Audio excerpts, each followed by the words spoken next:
प्रत्येक टप्प्यामध्ये आपल्याला शेकडो असे वेगवेगळे धागे मिळतात की ज्यांच्यामुळं आपल्या आयुष्यामध्ये मोठं परिवर्तन होऊ शकतं. इतकी मोठी क्षमता, इतकी मोठी ताकद ही त्यांच्या या तिन्ही आयुष्यातल्या टप्प्यांमध्ये आहे. आणि म्हणून तुम्हा सर्वांनाही विनंती आहे की डॉक्टर बाबासाहेब आंबेडकर आणि गौतम बुद्ध हे आपल्या आयुष्यातले अत्यंत महत्वाचे आदरणीय व्यक्तिमत्व आहेत. आता मी तर तुम्हाला माहित आहे की पडळकरवाडी सारख्या छोट्या गावात जन्मलो, मेनवाड्यामध्ये माझा आयुष्य गेलं, परंतु या सगळ्या तालुक्यातली जिल्ह्यातली आपण सामाजिक विषमता बघितली, प्रस्थापितांची मुजोरी बघितली, प्रस्थापितांची दादागिरी बघितली. तर यांच्या विरोधामध्ये लढण्यासाठी जे बळ मिळालं तो बुद्धांचा विचार आणि डॉक्टर बाबासाहेब आंबेडकर साहेबांनी दिलेली संविधानातली ताकद, हे दोन विषय माझ्यासाठी खूप महत्वाचे होते.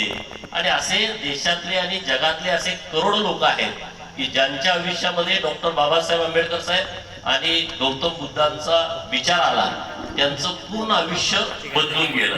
त्यामुळे आपण सगळ्यांनी बाबासाहेबांच्या विचारावरती आणि गौतम बुद्धांच्या विचारावरती आपण सगळ्यांनी चाललं पाहिजे. त्यांच्या विचारांना आपण सगळ्यांनी पुढे गेलं पाहिजे. त्यांच्या विचारामध्ये प्रचंड ताकद आहे, प्रचंड शक्ती आहे, प्रचंड क्षमता आहे आणि ती क्षमता आपण अंगीकारली पाहिजे. त्यांच्या जीवनातले काही मूल्य जरी आपण घेतली तर आपलं आयुष्य पूर्णपणे बदलून जाऊ शकतं. इतका थोर विचार बुद्धांनी आपल्याला दिलाय.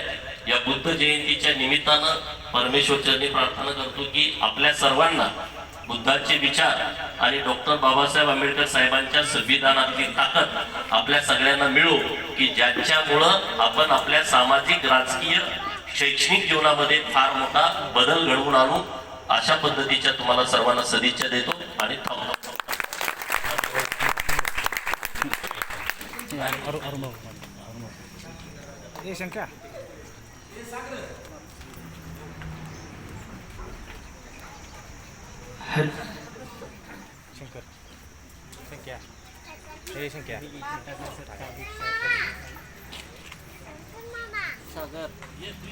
दीक्षा सावंत आणि स्नेहा कांबळे यांचा सत्कार आमदार माननीय गोपीचंद पडळकर साहेब त्याचबरोबर अरुणभाऊ वाघमारे यांच्या हस्ते होतोय.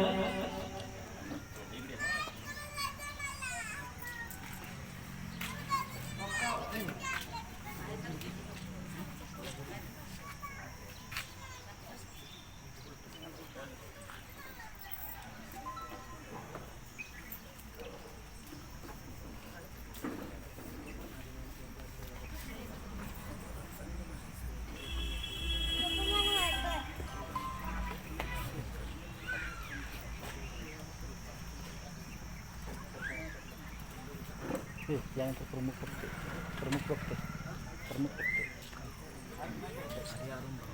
सरपंच बोला पाहिजे.